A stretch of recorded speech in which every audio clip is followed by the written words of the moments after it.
So our Amerindian people all over southern New England were riverine people.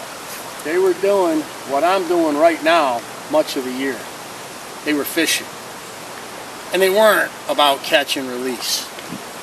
The Housatonnic lived along the Housatonnic because of the bounty of fish that it brought them every spring, meaning anadromous fish like shad and salmon, alewives and herring, and then the warm water fish that they could catch in these rivers throughout the summer and fall, but also because the rivers provide barriers, allow them ease of movement, trade opportunities, and protection. The river has a natural series of bends as it approaches the sea, and even up above in its highlands, there are many bends in the river that allow the Amerindians to build effective stockades that allow them to worry about attack from only one side, maybe two. And the other big thing about the rivers is that they're in valleys. It means the weather's going to be better. Just like the game likes the valleys, likes the warmer temperatures, so do the native people.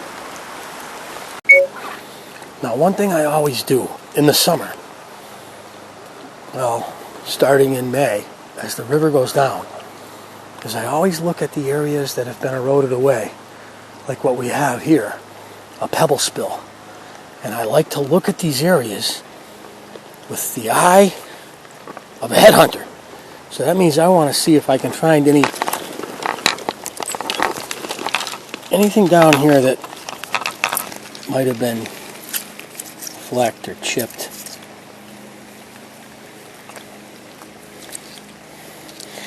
You're looking for napping, the marks of napping, or a stone that's been polished.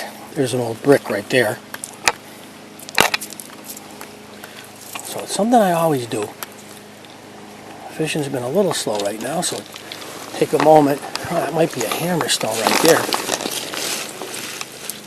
Nope.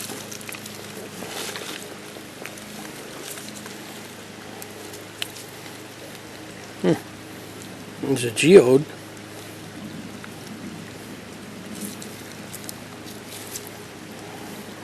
So we're looking for stones that have been napped or that have been smoothed out. Whoa. Oh, okay. Now, I don't know if you can see this. When I look at that,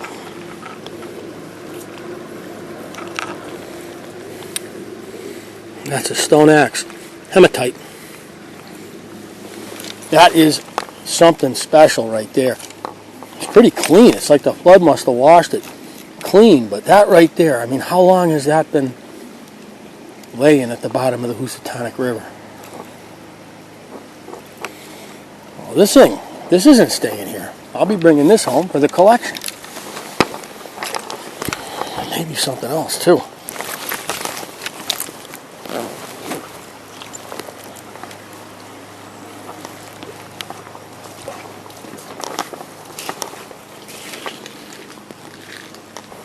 I've always said, you can't find something if you're not looking. I just found something really cool. You ask yourself how long that thing's been laying there. How many 100 years, 1,000 years ago, that thing was napped and polished by the Amerindian that made it. It might have been a Housatonnic, or it might have been an Amerindian in a hunting party that was coming through here. Somebody that predated the Housatonnic. And the native people were always moving. Oh, missed them. They were always moving. So it's hard to map them. We know at contact. Oh, there's another one missed them. We know at the time of contact, when the Europeans settled in the Connecticut River Valley and the Dutch settled in New York, that there were a group of people here that, right here, that called themselves Housatonnic. Down a little further, were the Potiag. There were several tribelets of the Housatonnic Indian, but in the 1730s, a Congregationalist minister established a praying town here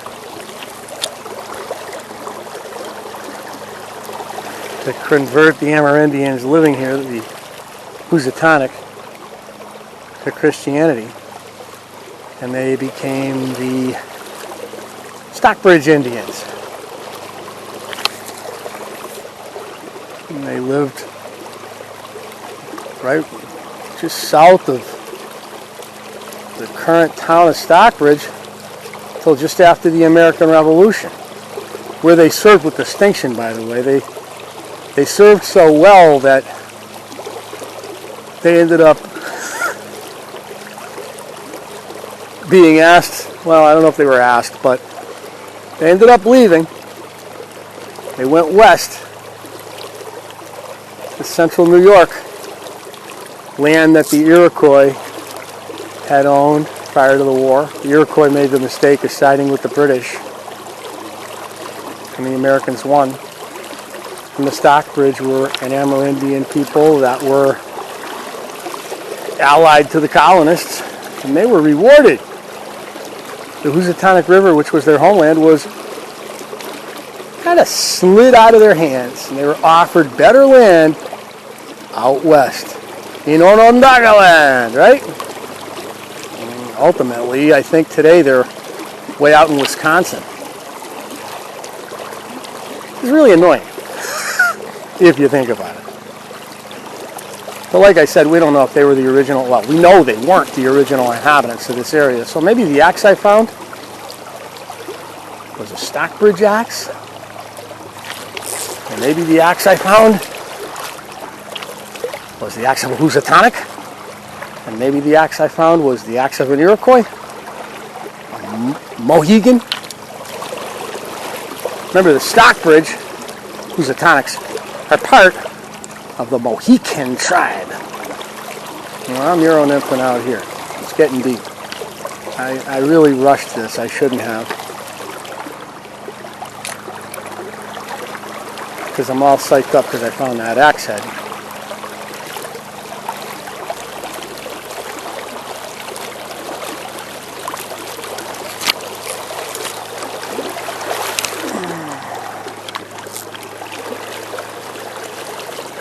There we go.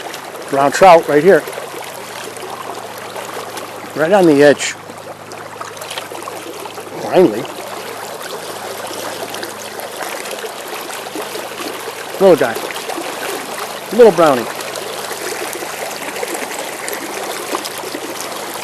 Oh. Little guy.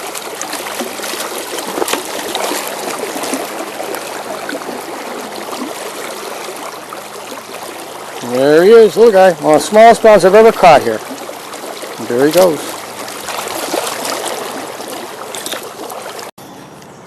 Dry fly and dropper.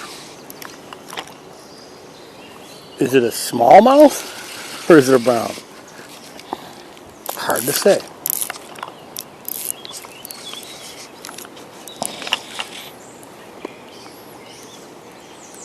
That's a little brown. He's on the dropper. Little tiny number 20 dropper on the end of this dry fly. He's not that small of a brown, but he's not a big one. I just missed a hog.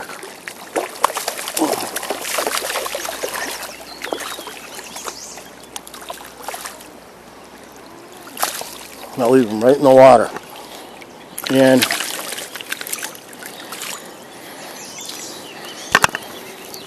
he's not that small. He's like 14. You can see the little dropper I got him on. Let me get him off.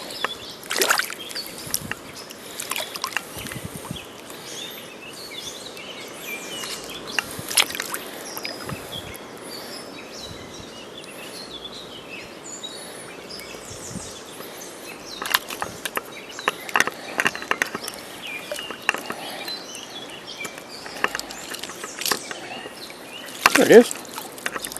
Not a bad guy. Now he's back.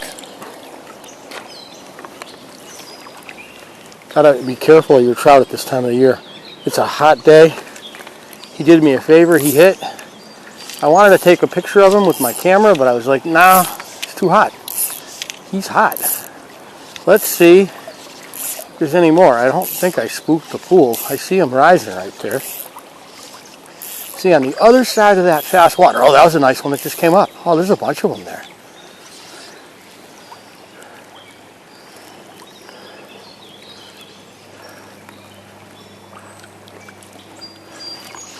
Nothing. Dry fly's probably getting a little wet. Gotta dry it off.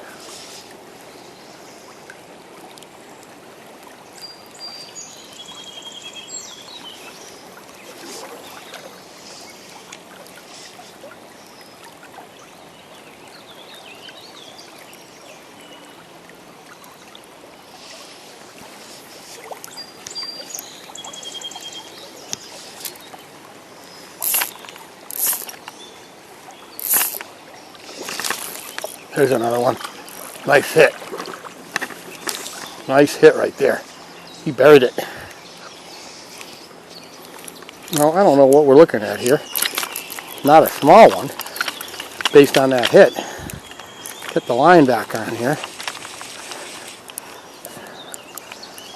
He crushed that. That was nice.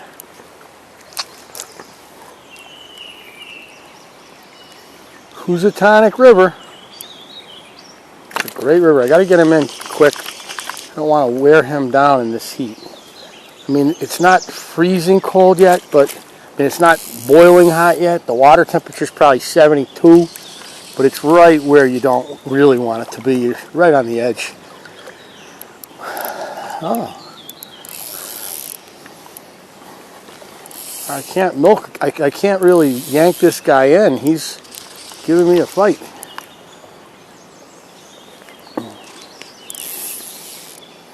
Got him out of that.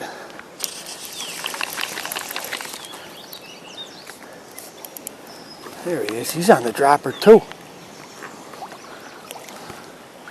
He's on the dropper.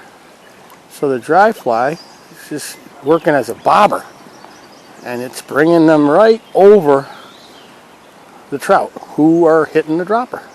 I've had luck on the dry fly dropper combo in here before. Come on now.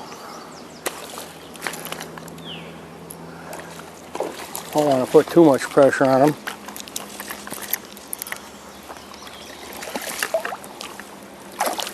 He ain't a bad one. He's like 16, 17 maybe. But I don't want him out here this long. It's bothering me. Maybe 15. Oh, that was childish. I almost got myself killed. I couldn't see him. I lost him in the glare right here. Okay, here we go. He's a gamer. A little bigger than the last one.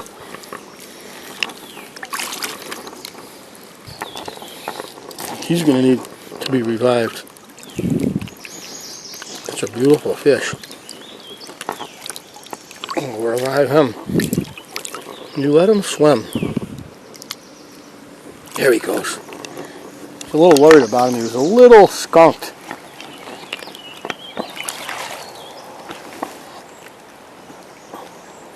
I tell you, the dry fly dropper situation in here isn't easy because I'm fishing on the other side of the line, the current line, and I'm literally fighting to see the dropper. I mean, should I say, the dry fly. It's hard to tell if it's it's hard to tell what's going on with it.